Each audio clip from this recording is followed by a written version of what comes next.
we've connected. And obviously, it was on social media, but like I follow you, watch your stuff, and it seems like likewise, vice versa. Yeah. And what's really interesting is my client Brad has about 60 rhinos in his office. Really? And the whole logo, because if you Google, it's like surreal right now.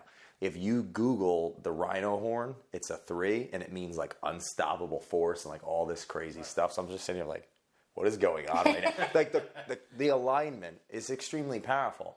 So now today, you started with the focus in the FHA. Well, not FHA, first-time home buyers. First-time home so buyer. So a lot of them at the time fell into FHA, but we tried to get away from that once FHA made the PMI lifelong, because in Philly, so many of the neighborhoods that my first-time home buyers are searching, there's great appreciation. Yes. So they would have to refinance out of it. So then the 3% conventional program happened and all that stuff. Yeah, that's when we just started shifting gears and really looking out for what's in the client's best interest. A lot of times FHA was great. It was a 3.5% down payment. Yeah.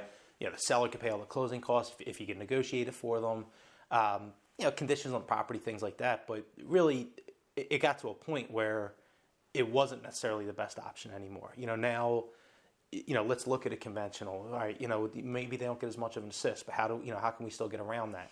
How can we get them in for low money out of pocket, and still give them the best terms for the best long term hold? And a lot of these people, the house might only be, a 5-year plan.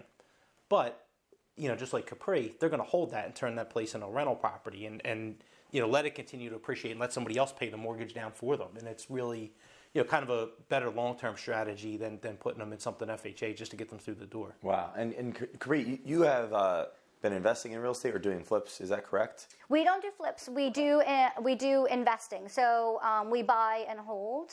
Has that always been an interest since the time that you got involved in the real estate business, or did you discover it over time? I had no interest in being a landlord, and then I rented. A lot of people can empathize with that. Yeah, I didn't have any interest, and then I rented out my first house, and the tenants that moved in there were so amazing.